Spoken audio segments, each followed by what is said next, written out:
And welcome in, everybody. This is Saturday Fantasy Firebox. I'm your host, Jigsaw Cutillo at Win Daily Sports, joined again by Dan Old School Green of Heat Ratio Sports, of Flyer and Ice. And I'll tell you what, Dan, I know it's 5 o'clock or 4:30 Eastern time on a Saturday. Usually we get started a little early, but I had some soccer commitments this morning. And before I say anything, I gotta rep the Bryce Harper MVP for all my Philadelphia people out there.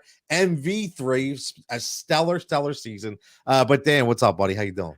I'm doing well. Now I'm upset. My Bryce Harper jersey's hanging across the way from me. I have jerseys behind me, jerseys in front of me, and I should have wore it. What was I thinking, Tony? What up, Trevor? I missed you the other day, man. I'm glad you're getting in this time. Yeah, that's all right, Dan. You're a hockey guy, so I don't expect you to have that. I'm a 4-for-4 guy, bro. Nah, you are, but you're mainly hot. I'm a 4-for-4, 5-for-5. You want to call it? You want to add soccer into the play, but at the end of the day, man, NFL and NBA is where I'm at. So yeah. I'm actually digging. I hate to say this because Fantasy Firebox encapsulates everything. And we're talking about baseball except hockey because I can't talk fantasy hockey. I'll be honest with you. But basketball, baseball, football. But today's just a football day. But I'll tell you what, Dan, I've been really digging the NBA, man. Like seriously, I've been really digging the NBA. NBA DFS is really good. And for everybody listening, again, I'm gonna tell you again. I'm gonna say it again. The dude is slaying it. DFS Ghost. Follow him today at DFS Ghost. Catch him on Win Daily Sports. Every day drops the Ghost's Gems article on Win Daily Sports and his show before tip-off. I'm telling you, you will make some money off my man Nick, man. So Trevor, you're checking it out. Sorry, betting NBA right now is much fun in Connecticut, man. It's awesome. What's up, Dan? I just wrote it down. Check him out, man. He is legit. He's legit. But last week, we had a decent week. Wasn't great, okay, but a lot of good plays, some bad play. Bold predictions didn't really take, but it is what it is. What are bold predictions? But today, we're going to hit all over the map because there's a lot of interesting storylines in Week 11. We're kind of rolling down, the home stretch. You figure we got about a good 3 weeks in season long left before playoff starts. Obviously, DFS continues to roll, and that's what we'll specifically talk on this show. But again, if you have a season-long question, bring it, lineup question, whatever it is, comments, suggestions, you name it, we got you, man. We're here for the next 45 minutes talking about all things fantasy football Week 11. So, Dan, let's get right into this, and I'm going to stick in Philadelphia for a minute because we're going to start off with a question. And the question is, I just want to get your overall consensus because, number one, we have about three off the top of my head. I still haven't 100% locked down to Saquon Barkley, if he's going to play or not yet. But CEH, active. Nick Chubb, active. And in our hometown, Miles Sanders, active. Now, we've watched Nick Sirianni continue to run the ball at nauseum and be successful. I honestly think this is the week where he can't run the way he thinks he's going to be able to run. So, number one, let's start Nick Chubb. Because he is playing Detroit, and right now his value at 7,800 to me, it just screams, start me, coach. Put me in, coach. Nick Chubb, 7,800 versus Detroit. What's your take this week? Nick Chubb coming back. Do you trust him? Because for me, Dan, I think he could be the overall top running back on the slate this week. Do you recall last year when we would discuss things like this? We kind of were in agreement regarding when guys come back for an injury, we like to wait a week to see how they look. Nick Chubb's come back from injury many times, and he's often dominated immediately. So I have no concerns over that. I love Nick Chubb this week, and I agree with you 1,000% about him being possibly the best running back this week. Yeah, he listen, the one thing about Cleveland is, as much as they like Baker Mayfield, they also know the limitations of Baker Mayfield. Okay, we already know that. We're not even going to get into issues with the OBJ thing, but the limitations you have with him. They want to run the ball. And listen, Dearness Johnson, congratulations, kid. You had a nice 1 week, okay, but you're not the guy. We know you're not the guy. Nick Chubb is the guy. And Nick Chubb this week, I don't care how many kneecaps they want to bite off with Dan Campbell in Detroit. Doesn't really matter, man. That team is not in a good place right now, especially on the defensive side of the ball. And this just screams to me value. But let's talk about the guy in Philadelphia, in Miles Sanders, because you just brought up about how we talked about last year about waiting to see. Now, yes, he's coming back from injury, but we all know what happened when he was healthy in Philadelphia, that he barely got the rock. And now, was that because the game plan was not a running style game plan, or was that because he was falling out of favor with the coaches? And that's what I have to look at. Me personally, Dan, I'm waiting. For me, Miles Sanders is a wait and see approach this week. I don't know about you, but I just don't feel comfortable putting him in that lineup just yet. I wouldn't touch the Eagles at all with the running game this week. Because of the things you mentioned. Miles Sanders is now back in fold. He's has to be the starter, will be the starter. But New Orleans has a really good run defense. And will Sirianni have the mentality, I don't care, we're going to impose our will, our road grading offensive line, and that's still going to be our game plan? Or is he going to say, oh my God, they have a great run defense, let's go throw crazy and deviate from what's been successful the past few weeks? I hope that's not the case. I hope they try to impose their will. You still have to try the run game. You can't give up on it early. Miles Sanders is famous for dancing around before finding a hole.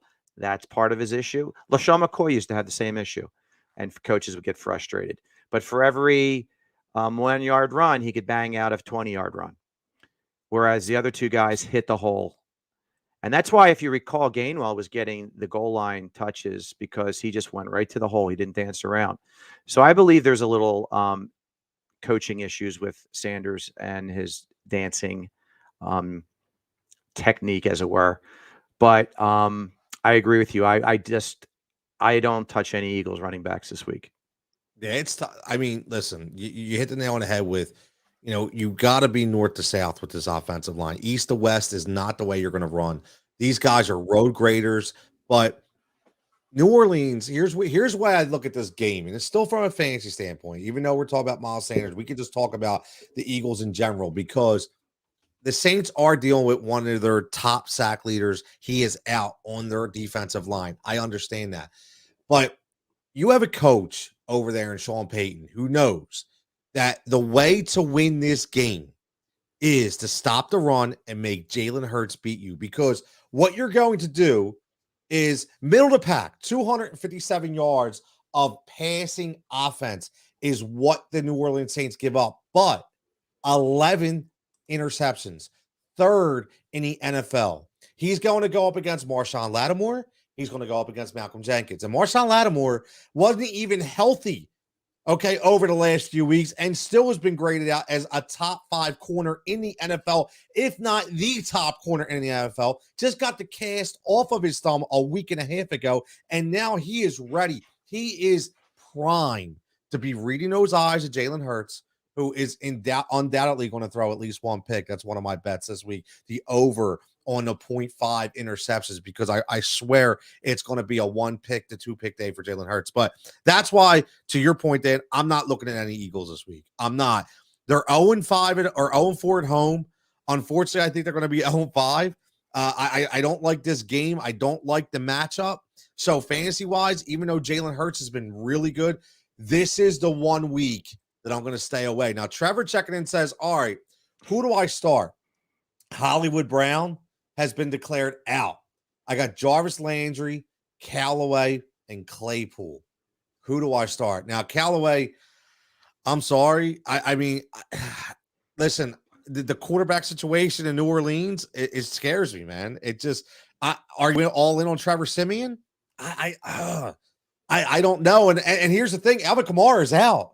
So Mark Ingram's going to be the guy, right, running the rock. He still looks like he's 27 years old. That dude's unbelievable. So he's still going to run. So I honestly, this is a tough one, man. I think Dan, I'll pivot to you, but I'm going to look at Claypool.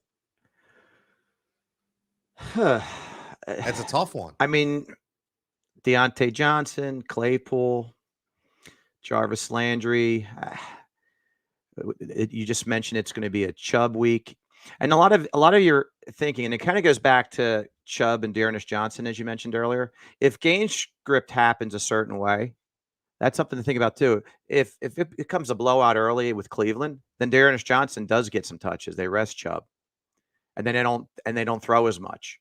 So then you have to say which game is going to be a closer game. I think it's going to be a shootout kind of game with Pittsburgh and the Chargers. So I have no problem with Claypool in that matchup. So I like that a lot. Out of those, honestly, Trevor, out of those guys, I can't trust Baker Mayfield. I just can't trust him.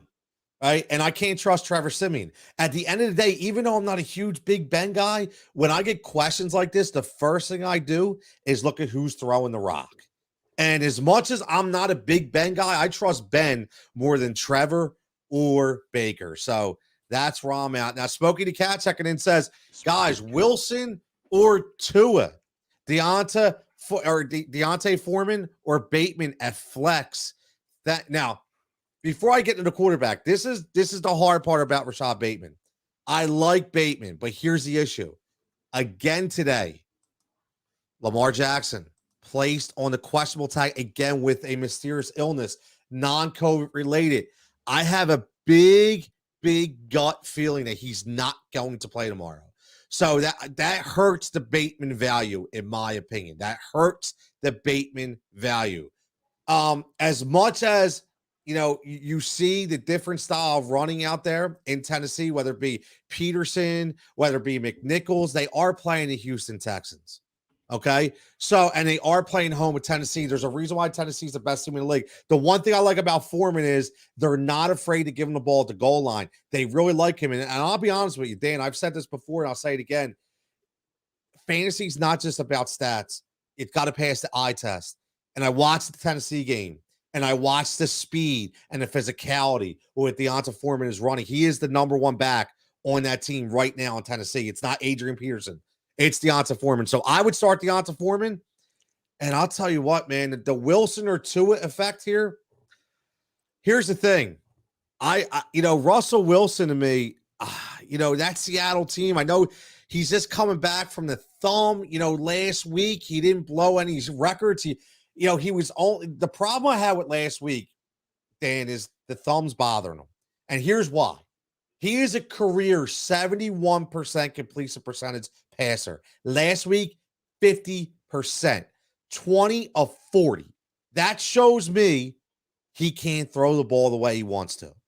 So, as much as it's crazy to say, how would you ever not start Russell Wilson? I'm waiting until I see a Russell Wilson game.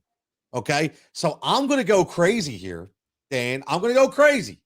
And I am going to 100% go in on Tua because he's actually won 5,500 against the Jets, who have the worst defense in all of the NFL, especially the rush side. So I expect Tua to do some rushing in that game as well. So, Dan, what do you think, man? I agree with Foreman. And, oh boy, I've never liked Tua. But he's playing the Jets. 5,500 too. Yeah. So you got to pay 6,500 for Russ or 5,500 for Tua. That's $1,000 difference. Well, Smokey the Cat, which I love that name, by the way. Oh yeah, it is a great. If it's your season long league, or is it? I'm assuming it's a season. I don't think this is a DFS course. Yeah, this is season long. Yeah, this is season long. So I feel bad for your quarterback situation right now. Tony, listen, he looked bad. He looked very bad, Wilson, against Green Bay. So he's not ready. Yeah. And it goes to what we said at the beginning of the show.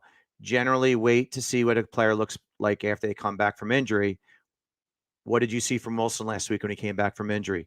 Not Russell Wilson. So it's almost like you have to wait again. So I get Tone's point. It just sucks that you're asking it versus Tua. So I would lean to it as well because your hand means everything as a quarterback, and that was a nasty break, and I think he rushed himself back just because he's that kind of a player. I think so too. Prince checking in. Yo, Prince, what's up, buddy? How you Yeah, doing, man? How's that Prince. NBA going? How's the NBA going? It's my NBA brother, man. I love Okay. it. Trevor said, yeah, we had this debate at the gym. Would you rather have Baker or Jay Cutler? Trevor, I'm not even getting into that. You know who I'd rather be? Jay Cutler, because at least I could say that I was with Kristen Cavalieri. That's all I'm gonna say about that. Okay. Smokey the Cat with some breaking news, because as of 2:00 today, Jeremy McNichols ruled out in concussion protocol. That is huge. Huge. They do not trust AP. So Smokey the Cat, get the Foreman shares right now. Get the Deonta Foreman shares right now. And man, I'll tell you what, that's going to be a great play. That's going to be a great play. Okay, that's going to be one of our running back values. That's for damn sure. With that, 100%. Now another guy, because again, we want to keep this show flowing. We got to talk about the man with the S on his chest. We got to talk about the man on the S on his chest. And everybody knows who's followed Jigsaw for the last 5 years. You know I love me some Cam Newton. I love that everybody hates him. I love his moxie, his cockiness. I love every bit of it. And I love that he was yelling, "I'm back," when he scored that touchdown last week. Because you know what? He got did dirty. He got did wrong. And you know what? Now Carolina got to swallow their pride and bring him back. And I'm telling you right now, this is the play of the week at 5,100. I don't care how many people are talking about it. I don't care. Because guess what? You know when people start talking about it? Yesterday. When was I talking about it? Tuesday. Okay, so I was 2 days behind or ahead of everybody else. So they're still trying to catch up. Cam Newton, 5,100 is the play. Washington was on a great emotional high last week. Unbelievable play against Tampa Bay. Lost their leader in Chase Young. They are going to revert back to the Washington of the first 7 or 8 weeks. I'm telling you right now, Cam Newton for 5,100. Now, here's what I want you to tell you before I get to Dan, is you got to look at these values. We talk about it all the time. I feel like I'm on one of those shows where it's like, the auction. 2,000, going once, going twice, going sold, right? But look at the first guy. Josh Allen is $8,100. Now, Josh Allen, good matchup. $8,100 for $3,000 less. You get Cam Newton. Now, is he still going to have limitations? Absolutely. But his uncanny running ability and his toughness in the pocket, and Ola, the guy he has in Christian McCaffrey, who had 10 targets for 10 catches last week, who is a check down monster. DJ Moore and Robbie Anderson, 2 receivers that you could throw 5-yard slants to and take it to the house. DJ Moore is one of the best receivers in the screen game in the NFL. So what I'm trying to tell you is, Josh Allen, say he gets you 35 points for $8,000 for $3,000 less. Cam Newton might essentially get you at least 25. Those 10 points are going to be huge, because if you take that $3,000, you're talking about you could start Christian McCaffrey at 8,900. You can start Dalvin Cook at 8,200 instead of saying my second back's got to be a guy like Mark Ingram at 54. So that's the way I look at this. That's how I do my numbers. So Dan, Cam Newton, 5,100. How do you feel? Well, it's a little foreshadowing to what's going to happen later in the show. So I do like me some Cam Newton this week, and you'll see that come up later. The only thing that I'm worried about, and I hope I'm wrong, and my prediction that you'll see later, I'm leaning to hoping that I'm wrong, is I'm a little nervous about PJ Walker poaching some time away. I'm not sure if they're going to play PJ between the 20s a lot more than Cam, if you know what I mean, and just bring Cam as almost a specialty red zone quarterback. So that's a little concern I have, is that PJ Walker taking time away from Cam. But I'm going to go on a limb and say Cam's the man right now. Cam, so I like that. Cam the man. so yeah, but and like you said, we're all about finding value at other positions, and like you've said so many times, if you pay $8,100 and get a few more points out of Allen, do you feel like you got your money's worth? And the answer is no. Sometimes with these values, you have to have monster weeks out of the guys, so you can justify what you're paying for. So, and at the end of the day, both on Tony and myself, our gut feelings, I believe we're not going to see a discrepancy in points between these two. And if there's a $3,000 difference, fill in the blanks, ladies and gentlemen. You got to use that money wisely, right? You only have 50 grand. You got to use it wisely. And that's the most important part about DFS. Number one, it's ownership value. And number two, it's using that money wisely, because listen, if you're going to spend $8,000 for a quarterback and he shits the bed and only gives you a 15, you lost. You're done. Your week's over. So that's the biggest issue. So you have to be very, very careful using that money. Now let's talk about some value at the wide receiver position, Dan, because I think there's a ton of wide receiver value this week, a ton. I was going through this, and again, you have your normal suspects at the top, right? Devontae Adams, well, 8,500, well worth it. We already know about that. Tyreek Hill, 8,200. We know all these guys, but what we want to talk about is the guys that are below that's going to give you the best bang for your buck. And I'll talk about one right off the bat who started off the year as probably one of the most consistent fantasy receivers, if not the most consistent in fantasy football. And his name is Brandon Cooks. Now, the one thing, even though Tennessee sits at the top, I think they're the top team in football right now, right, 8-2. Playing out of their mind. Mike Vrabel, again, Coach of the Year award, already going strong. But the one thing they lack is their pass defense is not as good as it may seem. And even though Brandon Cooks has been playing with all different, whether it be Davis Mills, whether it be Tyrod Taylor, no matter who's throwing in the ball, he's still getting it done. He has 40. We talked about volume on the show before. Okay. He has 40 targets. Okay, 40 targets in the last 4 games. That averages out 10 per game. You want volume, especially in a game that could get out of hand. They're still going to continue to throw the ball. And honestly, Dan, it's $6,000. He could be your wide receiver one. Okay, he really could, because if you look at the numbers with Brandon Cooks and see what he's been able to do from a week-to-week basis, again, I understand that you could get scared off. You look at week 7 when you only had 8. You look at week 5 where you only have 5.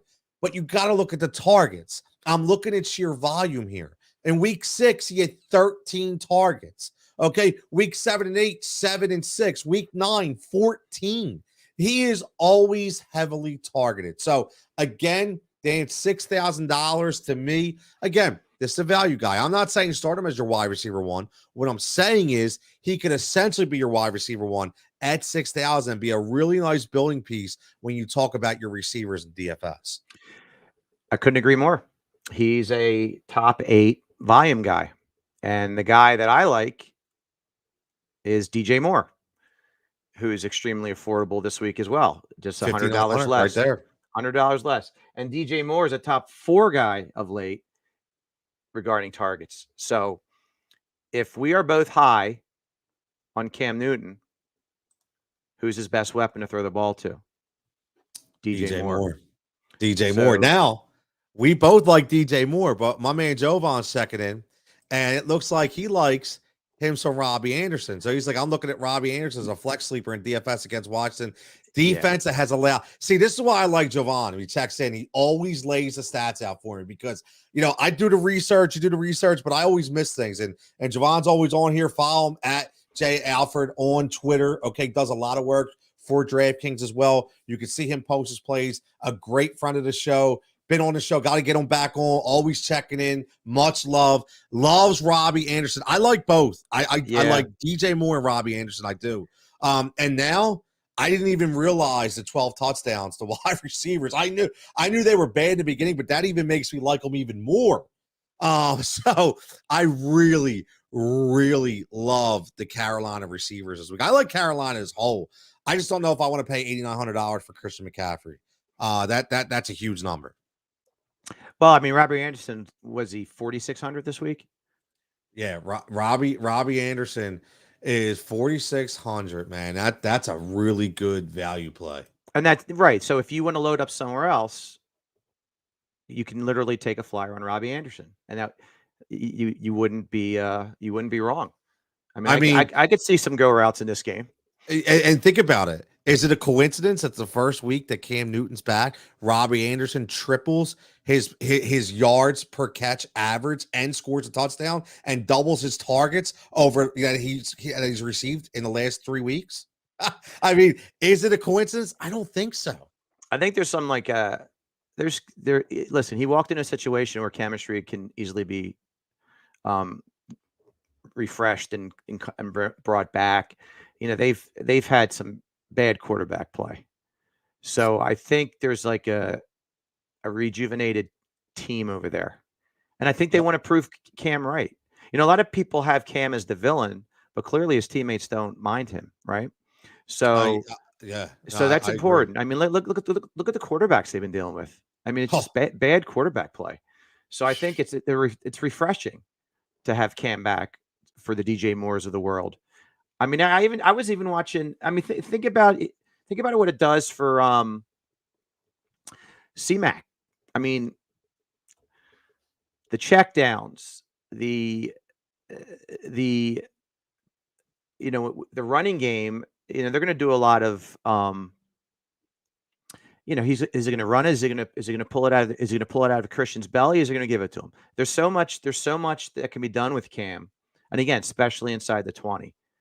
So the old Chip Kelly offense will be working in Carolina. It's the master of the RPO, man. The RPO, right? Exactly. And the one thing that number one, I love Carolina's coaching staff.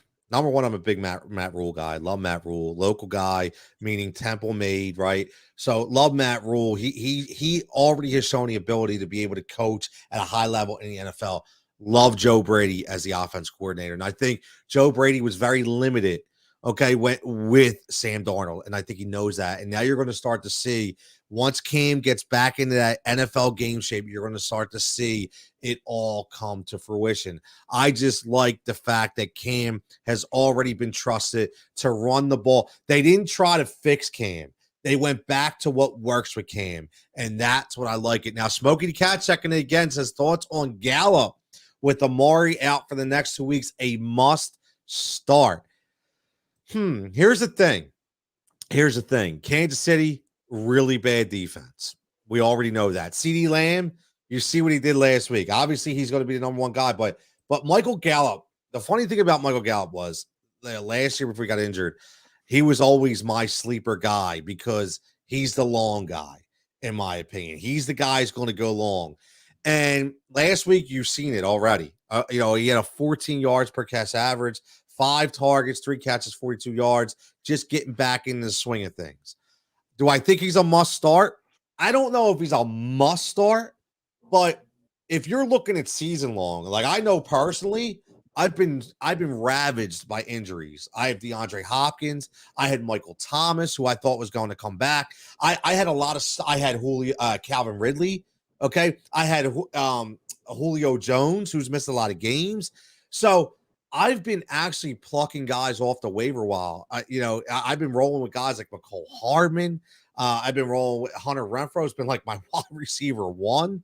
I've been having to take chances on a lot of guys. And if you're in that situation, this is probably, I don't know if you agree with this, Dan, but one thing, because I don't know how much season long you played this year, but one thing I'll say about season long is this has been the most streamed teams I've ever seen in season long with all the years that I've been doing it. And what I mean by that is just going with matchups and not worrying about the stature of the players. I don't even care if they're wide receiver ones. Last week, here's a perfect example. Thursday night football. I'll give a shout out to Alan Ball, a CBS Sports Line. Me and him were going back and forth. And we were talking about Kyle Pitts. What do you do with Kyle Pitts? And the reason why is, even though he's a monster, what we said was, here's the problem. We have to think about it and say, Bill Belichick always stops the best guy on an offense. And what did Kyle Pitts do? 3 catches for 28 yards. Bill Belichick said, sorry, Rook, ain't happening. Right? So, again, he's a tight end one. So my point is, if you have other options that aren't doing it, yes, by all means, I would start Michael Gallup. Dan, I know you talked about Michael Gallup. Are you feeling the same way? I like Michael Gallup. You kind of, I mean, the Chiefs, again, talk about a potential shootout game here. The Chiefs have a bad defense. Michael Gallup, CeeDee Lamb, and Wilson, they're all viable plays. And Michael Gallup's 4,200, and as you mentioned, Wilson kills people in the slot. And the Chiefs are bad against slot receivers. And tell us what Wilson's value is this week, Tone. 3,200. So 3,200. That's the play right there. That is the play, because those are the three receivers, and the guy that gets open gets the ball. Name on the back of the shirt doesn't matter. So, and Cedric Wilson's had some nice games this year. And again, it's all about the matchups as well. Our boy Nicky Nuts checking in. Great show, Mr. boys. Nuts. All right, my man, Nicky Nuts. Mr. Nuts. Wes checking in. Check Jigsaw. Yo, man. Yo, there's a fan. Look at that, man. That's one of the reasons we're running late today. Yeah, man. Got it. Yo, man, finally, I was out of commission for like 3 weeks. I finally got to the barber. I had to get the fade going, man. I got this paleo diet, man. I'm down 16 pounds. I'm hoping to get down to about 30. I'm feeling good, man. So, yeah, Wes, thanks for checking in. Time to make some money. Says, anyone on Prize Picks, that Bateman receiving yards looks tempting with Hollywood out. It does. But like we mentioned earlier about Bateman, the only question, Wes, I have is I got to see if my man Lamar is playing or not. Got to see if my man Lamar is playing or not. That's the biggest thing. Again, check out one thing. I have a bunch of picks over on Alternative Edge. Check out the Sharp app. I do a show every Friday. And what we talked about Brandon Cooks, for me, it was the over 5.5 reception for plus 100 plus money bet. That's one of my prize picks right there. I really like the volume. Again, 10 targets per game. George Kittle, okay, plus 500 goes up in the DFS value. Talked about him over 5.5 receptions. That's a plus money bet as well, plus 110. So I like that as well. Now, our man, I know it's second. It says trade Cup for Debo and CeeDee Lamb. Yes. I would do that. I definitely would do that. I mean, here's why. Again, I'm not even like this is going like you see. I didn't even hesitate, and I didn't because here's what you have to look at, and I'll be personally honest. Debo Samuel has been a top 5 fantasy wide receiver this year, most likely top 3 on most weeks. He's been an absolute stud. Okay, whether it be volume, whether it be target to catch ratio, whether it be you name it, the guy's done it all. Cooper Kupp has been elite up to this point. Remember, they got a guy in Odell Beckham Jr. who forced his way out of Cleveland because he was not getting the ball. You better believe that my man Sean McVay, who I do have a man crush on, okay, is 100. I have man crushes on 2 guys in the NFL, Sean Payton and Sean McVay. They are McDreamy to me all day long. Day long. You love Shanahan too. Knock it off. I do like Kyle Shanahan, but he's the third wheel. I got to go with the first 2 guys first. All right. And the reason why I say that is because you know the way this went down. When they thought about going to go OBJ, he went right to his number 1 receiver in Cooper Kupp and Robert Woods at the time because they didn't know he was going to tear an ACL, obviously, the day after. But he said, look, guys, here's the deal. We're going to get OBJ. So your targets are down a little bit, but this is going to give us a ring. Okay? That was his mindset because he's an offensive juggernaut. So Cooper Kupp's numbers are obviously going to go down a tad.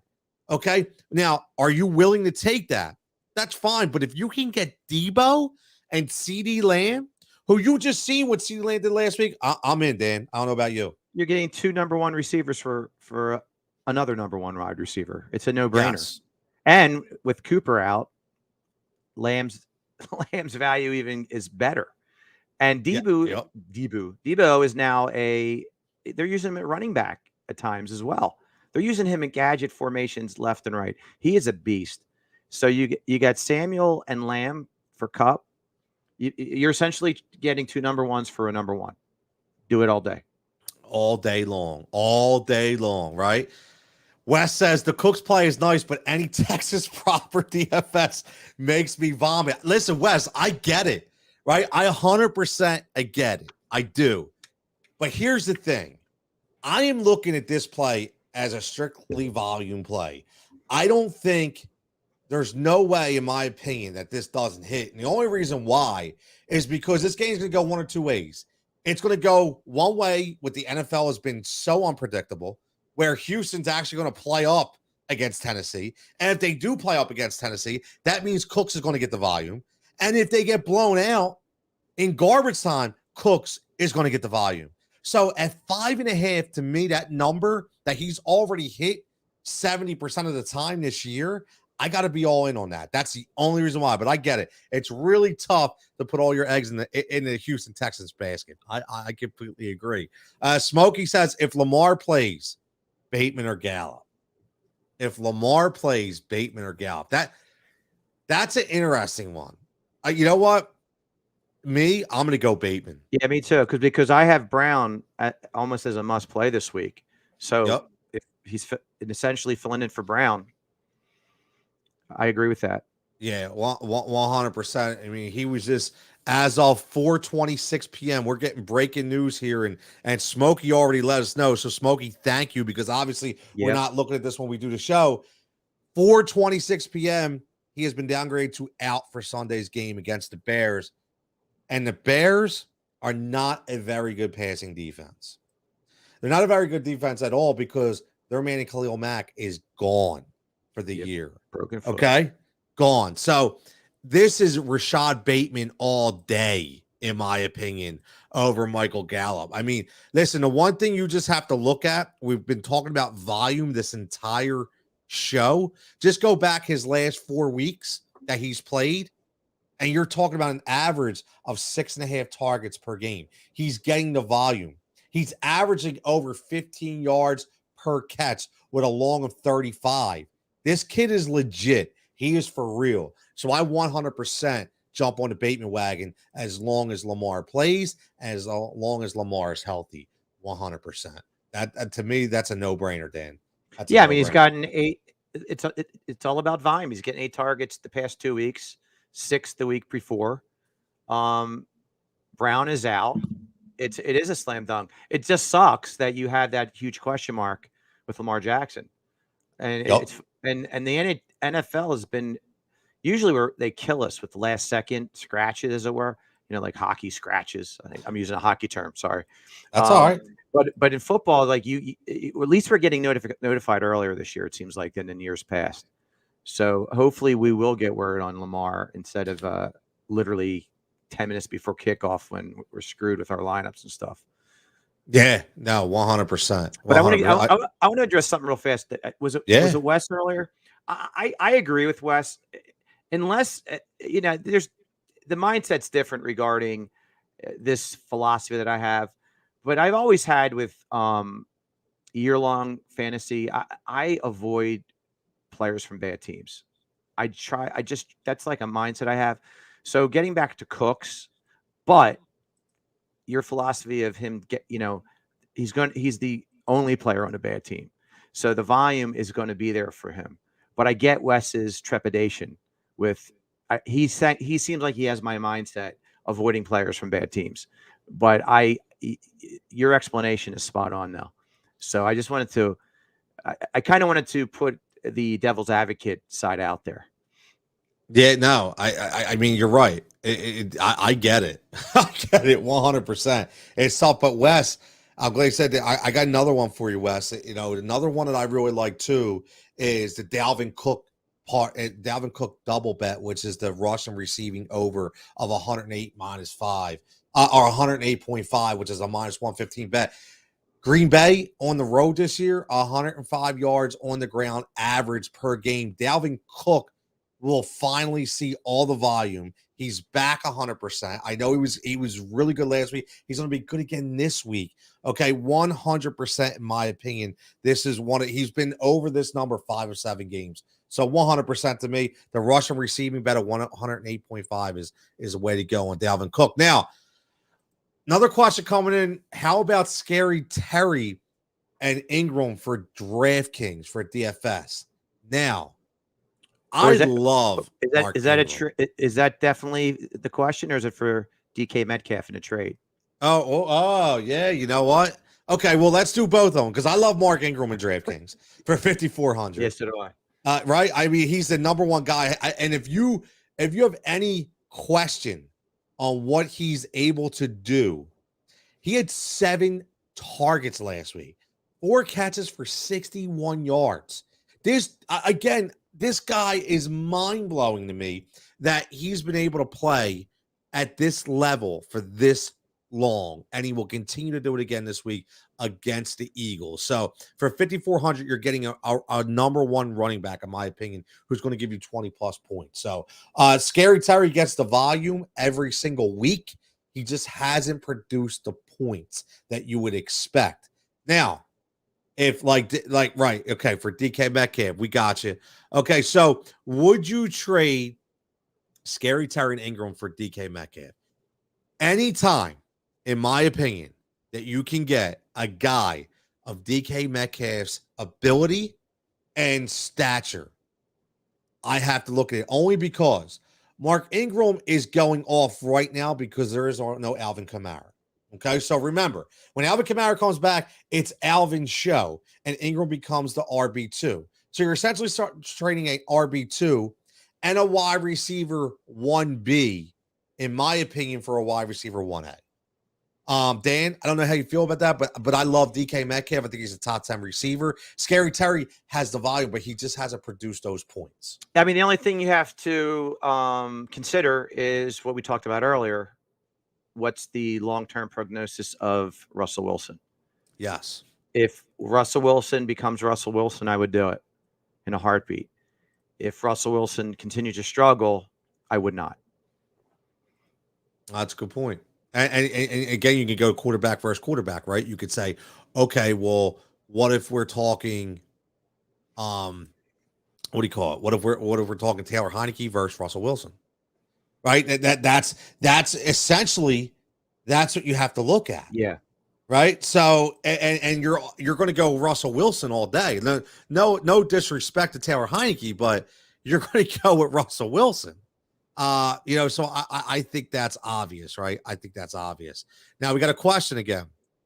Michael Williams or Michael Gallup.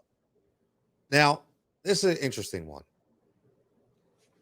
The one thing I will say, although appreciate you. Absolutely, man. Check in anytime. Love it, love it, love it.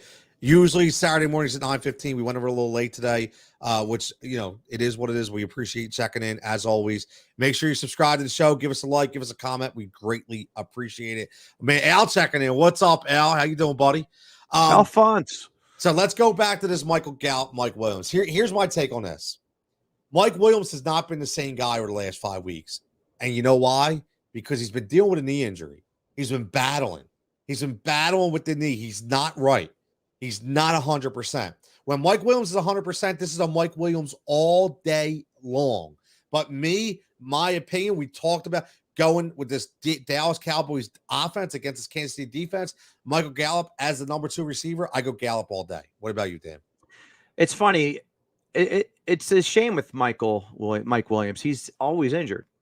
Year in and year out, he's got so much potential. I mean, there was a stretch in the season where he was getting 16 targets a game. I mean, he was like, is he becoming better than, Allen? Is he the main man? Now he's like the magician in a negative way where he's disappearing. So I would go Gallup this week. I would, because I'm losing a little faith in Mike Williams. He has to, and again, Tony mentioned it's injury related, but it's affected his play. Yeah. But and Pittsburgh is a number 6 pass defense, I believe. So you could also justify it from that perspective as well. Whereas Gallup is going up against a crappy defense. So I like Gallup and the value as well. Yeah, I do. Now, Smokey the Cat. Speaking of players for bad teams, I love that name. Smokey the Cat. Every time you say it. I love it. Jalen Waddle. Jalen Waddle's a huge value to this week, in my opinion. You can do my favorite 3-stack this week, hold the pickles with Tua, Waddle, and Gaskins. You know what I'm saying? I love Gaskins too. I love Myles Gaskin this week. And I know he hasn't been consistent, but man, how can you not bet against the Jets, Dan? Exactly. That's why I mentioned it. With the Jets, yeah, Smokey the cat. You're right. Jalen Waddle is a very exciting play against the Jets. And here's the thing. I don't think volume gets any better than Jalen Waddle. Okay? If you just look at the last 5 weeks. Look at the last 5 weeks. You're talking 49 targets. Almost 50 targets, man. This dude is a monster. He is a target monster. He is going to consistently get the ball. And here's the funny part. I remember talking about this preseason. We were getting into a conversation, and it was talking about who's going to be the better receiver. Is it going to be Jalen Waddle, or is it going to be Jamar Chase? And all I said was, no matter who the better receiver is, they're going to the right situations, because Jalen Waddle has the best play-making ability after the catch in the draft. And he went to a guy who we already know the limitations of Tua. Okay, he's not going to throw the ball 100 yards, or I'd say 50 yards down the field. He's not going to throw for 300 yards. He's going to rely on guys like a Mike Gesicki to be open in the flat. He's going to rely on guys on Myles Gaskin in the screen game, and guys like Jalen Waddle to take a 5-yard pass and take it 30 yards. And that's what he does, Dan. And that's what I love about this matchup. That's why I love Gaskin. That's why I love Waddle. 100%. I love the Miami plays this week. Right. And you can get all three of those guys for 16,800.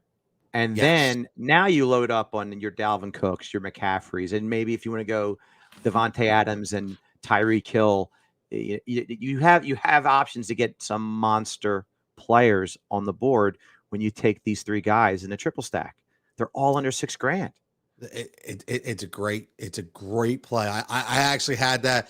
We did a stack show, me and John Jansen, on Monday, or actually Wednesday, and that was my stack 16-8. 16-8. That, Smokey says I'm doing a stack with Miami defense. I mean, listen, it's a really good stack. On the flip side, here's another interesting one. Hold on. Chris checking in says, appreciate guys. Williams been letting me down. Gallup is a great opportunity with Cooper's out. So I agree. Chris, no problem, man. Appreciate you checking in. And as always, let us know how you make out. Hopefully it works out for you. I honestly think it's going to, man. I think you're going to be good. I do. When we talk about stacks, I got a very interesting one about saving money. I think Patrick Mahomes is back. I don't care what I called it last week. It was going to be that game to get him back on track. Patrick Mahomes is too good to be that bad for too long. He's going to figure it out. He's got to get out of his own head, and he did. He needed to say, I can throw for 400 yards and 5 touchdowns. I can still do this, and he did. Now, look out, NFL.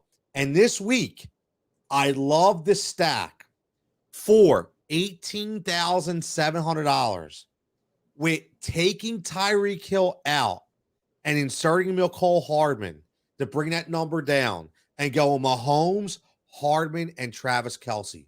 I love that stack because it saves you a ton of money off those two wide receivers. When you're talking DFS, you're always talking about how can I save money and get value. You're talking about $3,800 in savings if you drop from Tyreek Hill to Mecole Hardman. Now, I know everybody's just say, Jigsaw, you lost it. You're crazy. Tyreek Hill is 100% the number one receiver. You're right. I get it. But you're going to pay $23,000 if you want to stack Mahomes, Tyreek Hill, and Travis Kelce, which is the play. But again, think about what we've been talking about this entire night. You could take Mecole Hardman, save $3,800, add another couple grand, and get yourself a Jalen Waddle. Okay, and I think, honestly, that stack plus a Jalen Waddle is probably going to come out better than spending $22,900 on Hill, Kelce, and Mahomes. I think Kelce has the bigger target share in this game, and I think because there's been a big problem with the linebacker position for the Dallas Cowboys, that this is going to be a Travis Kelce game. I don't know about you, Dan, but that's one of my favorite stacks this week. Well, you know me from last year. I love Hardman. I thought he was going to have a monster breakout kind of year, but you saw the way the year went, and we were both spot on with our thoughts that If he doesn't break out of it, the Chiefs don't break out of it last week, then we have room. Then we have justification for concern. They broke Yes. out of it. I agree with you. Now, what are your thoughts on adding Darrell Williams to the mix with his value? Well, I mean, obviously adding a running back is huge, and he's only at 5,400, right? But here's the problem. CEH, Clyde Edwards-Helaire, who I'm not a huge fan of, is back this week. Yeah. Right? So he's activated. I think he gets introduced slowly into the lineup, to be honest with you. See, I thought about that, but you called Andy? I don't think so. All right. I don't think so. You know why? Here's why. Because this is the way I look at it. This is the chess match between Andy Reid and Mike McCarthy. Andy Reid saying, you know what? Andy Reid knew on Wednesday that Clyde Edwards-Helaire was going to play. But we're going to activate him on Saturday at 4:00 because when they're game planning on Darrell Williams, now they have to hurry up and game plan against CEH, which is a different kind of running back. So everybody thinks I'm going to insert him slow into the lineup when no, I'm going to put him right up your ass from the beginning of kickoff. So I think Clyde Edwards-Helaire 100% goes all in, and I think he has a huge game. Okay. I do, and for 5,200, listen, this could be, Dan. I didn't look at the over on this for this game, but this essentially could be the highest point total of the week. Of week 11. I think there's going to be a ton of points scored in this game. I think I have the ability to look that up. The over under is 56.5. Yeah, there you go. That's a high number. And Jigsaw says take the over. I'm saying take the over. They're hitting 60. I said shootout earlier, so shootout means high scoring. So yeah, I mean I'm looking at maybe like a 38 to 35 game. I'm looking at maybe even like a 41 to 38 game. This is going to be a lot of points scored this game, and it's going to be exciting. That's for damn sure. And that's listen, the NFL wants, right, Dan? That's what they want. I do. Yeah, they want referees throwing hip checks at players to. They just don't want taunting. That's funny. That's another topic for another day, which is absolutely ridiculous. But we've got a couple minutes left here. Any other values we haven't touched on that you see that I missed, or maybe that you like from the receiver position, tight end position, wherever that you can get some value on? Yeah, I mean, this is not monster value, but I look for AJ Dillon to have a nice week with Aaron Jones not playing. I like that. 6,200. Yep. We talked about DJ Moore. All the guys I liked, we've covered. I love Bateman at 4,500, Gallup at 4,200. I didn't even have, shame on me. I didn't even have Wilson on my list, and you did. So smart call by you. And real fast, I do want to ask you this question. I like Pat Freiermuth. Love him at 4,200. Now, I always use the term "don't chase last week's points." Right? That was the term I used a lot last week. Do not chase last week's points. What are your thoughts on chasing last week's points with Ty Conklin? You would love it to Ty Conklin. But before I get into that, I want to talk about Move real fast. I got to give our boy John Coker a shout out because Pittsburgh John, who's been busy the last couple of weeks, I couldn't get him back on. He'll be back on next week. 2 weeks ago, he mentioned on the air on a Firebox, he said, get your Freiermuth shares today. Now, here's a number one fantasy expert, number two Pittsburgh native. Okay, he knew all about Freiermuth. And I'll tell you what, I went right off the waiver wire. I picked him up. Now, I know he disappointed last week. Okay, I get it. He wasn't like lights out because he didn't score. But in 3 weeks, actually 4 weeks, because it was 4 weeks when John talked about it. Okay, this guy has done nothing but catch the target share on this team. Big Ben loves throwing to the tight end. A bit unfortunate fumble by him, okay, in the last seconds of the game against Detroit, which ended up in a tie, was a really bad game. Still had 9 targets last week. All right, still had 9 targets. So, check out Freiermuth. Now, you mentioned Mr. Conklin. I did. Now, here's what I'll say about Tyler Conklin. It's not an aberration, okay? The thing was last week, is you have to watch how you detail your analysis, because Tyler Conklin could be, based on last week, touchdown dependent, which is what I hate. Only 5 targets. Right. But he only had 11 yards. But I think last week was a little interesting.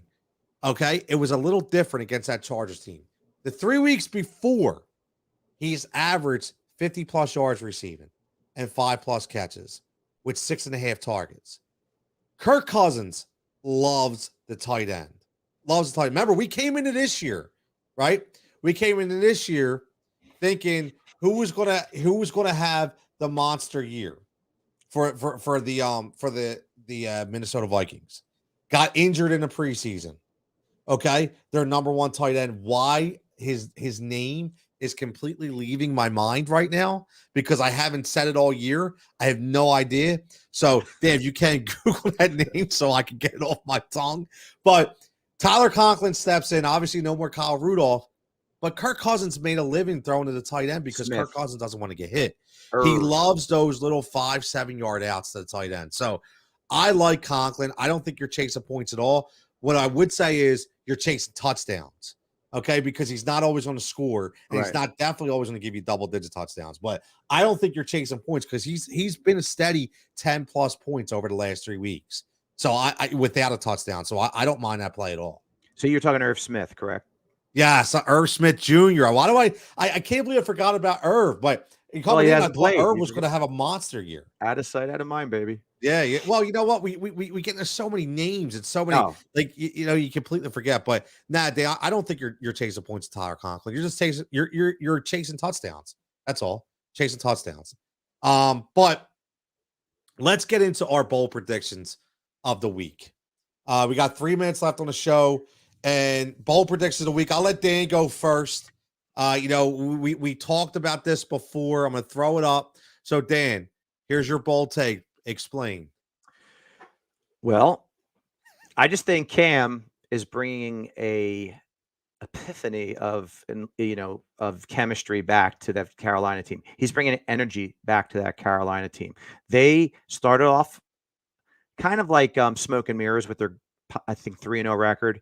And then they played like a team that we kind of thought they were crappy. He comes back, and you can just feel the mojo returning or the energy returning to that offense. And I think it's for real. So my bold prediction, it's bold because it's probably a tad unrealistic, but I love DJ Moore. We talked about the value in Cam. If we love DJ Moore, Cam's going to get in the ball. Maybe Walker poaches one of those touchdowns. I'm going. It would have been a bold prediction just to say DJ Moore scores 2 touchdowns. I'm going Cam to DJ for 2, and Cam gets a rushing touchdown as well. That's my bold prediction. I love it. I just like everything about Carolina this week. So I mean, listen, it's not bold. If they have TJ Moore score 2 touchdowns, it's not bold. It's really not. And a 3 touchdown game, there's no doubt about it that Cam Newton is scoring a rushing touchdown this week. You already know that's happening. Well, the bold would have been 2, right. And one to DJ Moore. Listen, I like it. I think it's a bold take because you're adding the double touchdowns, going both to DJ Moore. But I do like it 100%. And my bold take is, and we mentioned this, my bold take is Cedric Wilson. Number one, he's 3,200, which is his absolute steal. He's going to be the starting slot receiver for the Dallas Cowboys. Mention how I'm telling you that. Starting slot receiver. Kansas City, not only do they have an issue, with their coverage in the secondary, but this is the way you have to look at this. Number one, the one guy they want to stop is Zeke Elliott. Okay?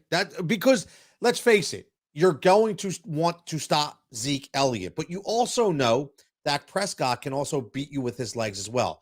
What does that mean? That means 8 in the box. That means linebackers up on the line. That means a spy for Dak Prescott. What does that mean? Open field in the middle, which is where the slot receiver roams. Cedric Wilson has shown that he can make gold out of an opportunity when he's given the ability. And this week against this team on this spotlight, when the over and under, Dan just said, was 56.5, the NFL already knows there's going to be points scored. I'm telling you right now, Cedric Wilson, 3,200. top 12 could be top 10 this week when it's all said and done. If you can get a top 12 or a top 10 receiver for $3,200 and you hit on your quarterback and one of your other receivers, your running backs, you're going to cash in on any DraftKings lineup. So there's my bold take. Cedric Wilson, 3,200. Put him in there, top 12 play. I like this stuff, Dan. I think we had a lot of good values this week. We had a lot of good questions. Appreciate everybody checking in with the questions. Leave you can watch us obviously on replay. If we didn't answer anything now, hit us in the comments. I had a couple people last week on the alternative edge. Hey, Jigsaw, your picks sucked last week. Okay, yeah. Sometimes they do suck, right? It's all good. That's what makes this so much fun. I'm not telling you to go mortgage your house. What I'm telling you is play smart, but here's the analysis on why. What I will tell you is, and Dan will agree because he does it himself, we don't just take picks and throw them up against the wall. They may not work out, but at least we're going to give you a basis on why we did what we did. So I think that's the most important point. Dan, any final thoughts on the DFS Week 11? Well, yeah, I mean, I'm going to tie in Week 10. To Tone's point, listen, we do our homework. And one of the things I did last week is like we were really high on, Tampa Bay against a 26 pass defense in Washington. And we were high on Aaron Rodgers against a 21st pass defense in Seattle. And that was me. That wasn't Tone. And I was wrong. Both defense, Aaron Rodgers wasn't the reason that Seattle was beaten 17-0. That was a boring game, but both defenses played very well. And who would have thunk it? You have to go with what the numbers tell you, man. So unpredictable NFL. You do your homework, and sometimes the opponents see what you say and they get mad at you and they play good defense.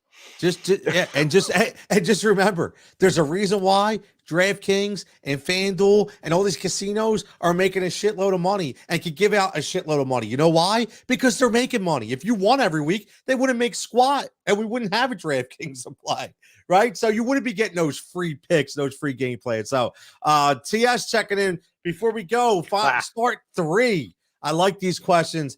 Pittman Jr., Gallup, Bateman, Jeff. Oh, I love the Jeff Wilson play this week. I'm gonna tell you that right now. Man, that's it's contingent again on if Lamar plays. Yes. I would lose if Lamar plays. Pittman's off the list for me. You would take Pittman off. Yes. Okay. I mean, he's not getting a ton of targets, believe it or not. Well, the other thing too, which is a point to be taken seriously against Michael Pittman Jr. is, who he's going to be playing up against at Buffalo, Mr. Tre'Davious White. It's good. So right, so you really have to be weary of who this kid's going up against. And even though I like Michael Pittman Jr., I do think with that point total that we talked about, Gallup definitely has the opportunity to have a better week. So, yeah, I agree with Dan. It's all about Lamar Jackson. If he plays, to me, it's Bateman, Gallup, and Wilson. If he doesn't play, it's Gallup, Pittman, and Wilson. I mean, because it's all about Lamar. It's all about Lamar, 100%. But we're going to get out of here. Listen, Saturday night, everybody enjoy, get a nice drink, put your feet up, sit by the fire. And maybe if you're in the West Coast, sit by the sun, whatever you do. Nikki Nutt saying, let's go Flyers tonight. Absolutely. TS, absolutely, man. Anytime. Make sure you hit that subscribe button as well. And give us a follow at Win Daily Sports. You can find me at Cutillo23. You can find that at the DMG Teach as well. Listen, I say this all the time. Everybody, again, crazy, crazy world out there. Stay safe. Stay healthy. Catch you next week.